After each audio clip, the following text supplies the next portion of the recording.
questions with 5 generals. Our first general is the great Mongolian leader Genghis Khan.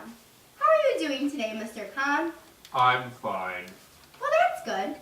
Today we're going to be asking you 5 questions from people around the world.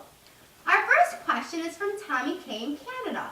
He asks, Mr. Khan, everybody knows you are a great leader, but if somebody asked you, why would you consider yourself a great leader? What would you say? I would consider myself a great leader because I always take big risks, and I take those risks because I never want to fail by not taking a risk.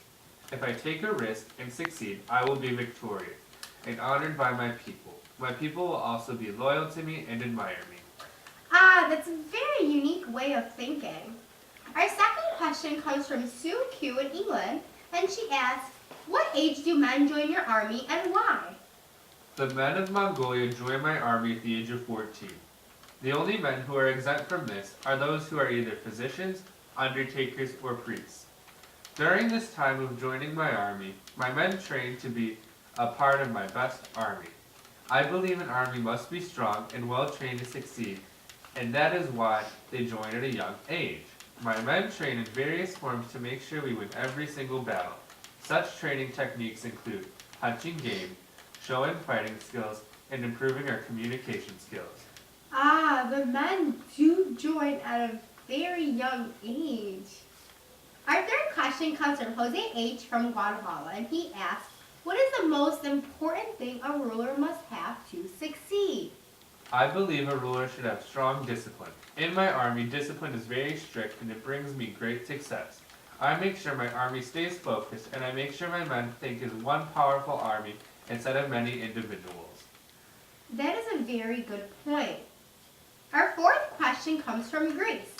Tula P asks, why is keeping equipment so important to your army? And give an example of how you utilize this statement. I want my men to be safe. I make sure they always have their equipment in check and have it inspected on a daily basis. If a soldier doesn't complete this task, I will send them home. One example is the silk undershirt under a soldier's armor. If an arrow hits a soldier and it punctures the armor, it will not do as much damage to the skin.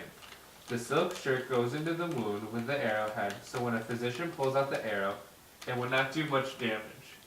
Good, your men need to be safe. The silk undershirt is a very good idea.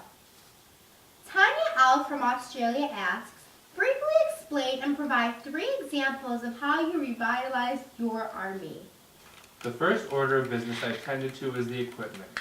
As I stated earlier, everybody received silk undershirts that help remove arrows that penetrate the skin.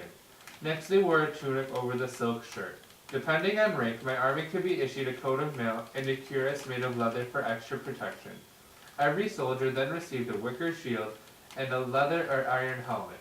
My next order was transforming the hunt, a popular sport, into a military drill.